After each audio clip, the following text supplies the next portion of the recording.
नमस्कार दोस्तों, कृष्ण जन्माष्टमी के 15 दिन बाद यानी कि भाद्रपद मास के शुक्ल पक्ष की अष्टमी तिथि को कृष्ण प्रिय राधा रानी का जन्मोत्सव मनाया जाता है। राधा की आराधना के बिना कान्हा की पूजा अधूरी मानी जाती है। कहते हैं कि जो जन्माष्टमी पर कृष्ण की पूजा करते हैं उन्हें राधाष्टमी पर व्रत रखकर राधा रानी की उपासना जरूर करनी चाहिए तथा व्रत के दिन कथा भी अवश्य सुननी चाहिए। राधा अष्टमी व्रत की कथा इस प्रकार है। राधा माता गोलोक में श्री कृष्ण के साथ रहती थीं। एक दफ़ा कृष्ण भगवान को गोलोक में राधा रानी कहीं नजर नहीं आई। कुछ देर बाद कन्हैया अपनी सखी विराजा के साथ घूमने चले गए। यह बात जब राधा रानी को मालूम हुई तो उन्हें गुस्सा आया और वो सीधे कन्हैया के पास पहुंची। वहां पहुंचकर उन्होंने श्री कृष्ण को काफ़ी भला बुरा कहा।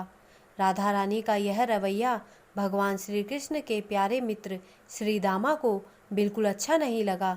श्री दामा ने उसी वक्त बिना कुछ सोचे समझे राधा रानी को पृथ्वी पर जन्म लेने का श्राप दे दिया। राधा को इतने गुस्से में देखकर कृष्ण भगवान की सखी विराजा भी नदी के रूप में वहां से चली गई। राधा ने श्री दामा से श्राप पाने के बाद उन्हें राक्षस कुल में पैदा होने का श्राप दिया। राधा जी द्वारा दिए गए श्राप की वजह से श्री दामा का जन्म शंखचूड़ दानव के रूप में हुआ। आगे चलकर वही दानव भगवान विष्णु का परम भक्त बना। दूसरी तरफ राधा रानी ने पृथ्वी पर वृषभानु के घर में पुत्री के रूप में जन्म लिया।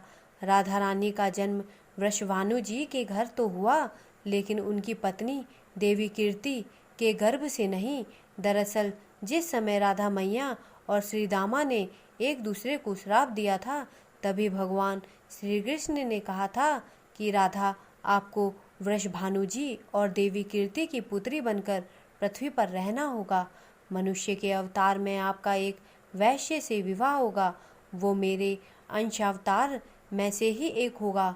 इस तरह आप पृथ्वी पर भी मेरी ही बनकर रहेंगी, परंतु हम दोनों को बिछड़ने का दुख सहना होगा। इसके बाद कृष्ण भगवान ने राधा जी को मनुष्य योनि के रूप में जन्म लेने की तैयारी करने के लिए कहा। संसार के सामने वृषभानु जी की पत्नी गर्भवती हुई।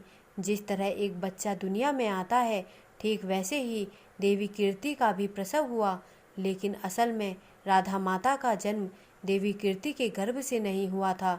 भगवान की माया से उनके गर्भ में वायु भर गई थी। देवी कीर्ति ने उसी वायु को जन्म दिया।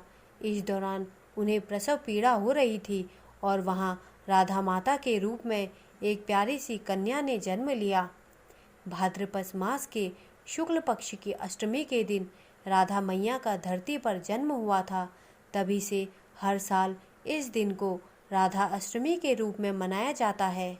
दोस्तों, मेरे द्वारा दी गई जानकारी अगर आपको अच्छी लगी हो तो कृपया मेरे चैनल को सब्सक्राइब करें तथा मेरे वीडियोस को लाइक करें। धन्यवाद।